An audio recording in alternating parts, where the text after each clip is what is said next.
Je m'appelle Jennifer, j'ai validé mon diplôme, donc le DAE, l'année 2021-2022.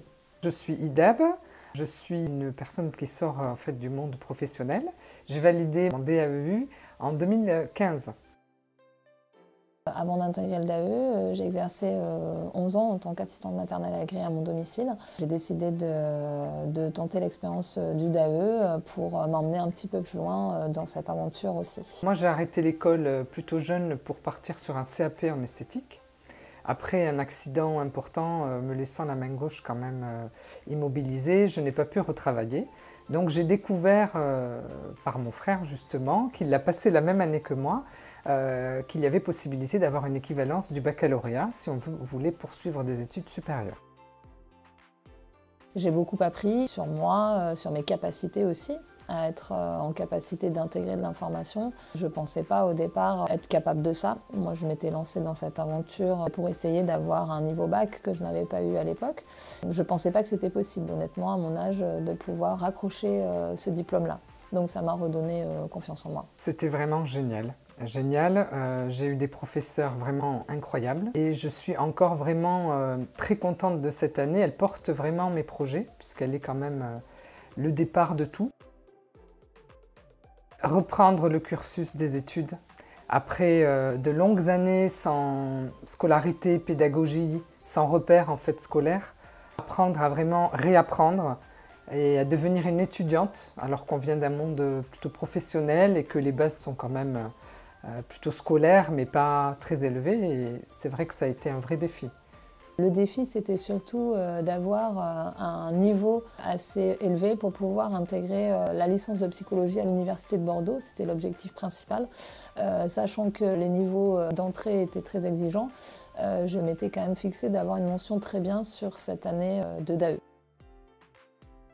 Tous les débriefings post-épreuve où chacun va échanger sur son vécu pendant l'épreuve, sur ce qu'il a noté, écrit, comparé avec le voisin, la voisine, ces temps d'échange. Le fait de fêter le diplôme à la fin de l'année, où on s'est tous retrouvés, après une année chargée en émotions, en stress aussi, et de faire un grand repas pour finaliser tout ça, c'était vraiment un réel plaisir et un réel bonheur. Les enseignants, ils restent vraiment très précieux pour moi. Je pense à Monsieur Fischmann, je pense à Monsieur Pérez, à Madame, elle s'appelle Carole, je suis désolée, j'ai oublié le nom, et Monsieur Lachaise. Ils ont été vraiment, plus que des professeurs, c'est vraiment des gens très investis et qui nous ont portés dans cette formation. J'ai 3 personnes qui m'ont marquée et qui m'accompagnent toujours aujourd'hui. Donc j'ai une étudiante, Margot, qui m'a suivie en licence de psycho à Bordeaux. Marielle, une étudiante qui est beaucoup plus âgée, qui a aussi repris ses études. Là, elle fait actuellement une formation pour être formatrice. Et Madame Caribon, une enseignante d'histoire, férue d'histoire, qui m'a accompagnée tout au long de mon parcours et qui a continué de m'accompagner bien après mon parcours et avec qui je continue d'échanger de temps en temps, on prend de nos nouvelles respectivement. Alors là, je suis actuellement en 3e année de licence de psycho, donc je vais faire en 2 ans. Ça se complique un petit peu parce que ça reste un cursus exigeant. Donc je comprends aussi les exigences d'entrée dans cette filière. Le projet, ça serait effectivement d'intégrer un master développement de l'enfant et de l'adolescent en psycho pour pouvoir travailler en institution. Aujourd'hui, je suis en licence dans la même université, après 7 ans de travail dans une entreprise à l'international. Et donc, je suis très heureuse de faire un an de licence pour cette année 2024-2025. C'est une licence pro développement à l'international des PME et ETI. Et sans le DAEU, je n'aurais pas pu accéder à ces rêves-là. S'il y a une hésitation, c'est qu'il y a une envie. Donc pour moi, il faut y aller parce qu'on n'a qu'une vie et si on a un projet et qu'on peut le faire, pourquoi pas essayer? Eh bien déjà qu'il réfléchisse son projet. Qu'est-ce que je veux faire? Où je vais?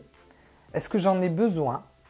Souvent, si on veut avoir le choix de plusieurs formations, surtout quand on n'est pas sûr vraiment de ce qu'on veut faire, ça reste ce que j'appelle moi un passeport. J'ai toujours appelé ça comme ça parce que ça mène à beaucoup de formations. C'est ce qu'on nous demande en général au minimum, c'est d'avoir un baccalauréat général. C'est une équivalence qui permet de faire tout un tas d'études ou peut-être certains bacs pro, etc. Donc ça permet vraiment de s'ouvrir vers des formations, même si on n'est pas sûr de ce qu'on veut faire.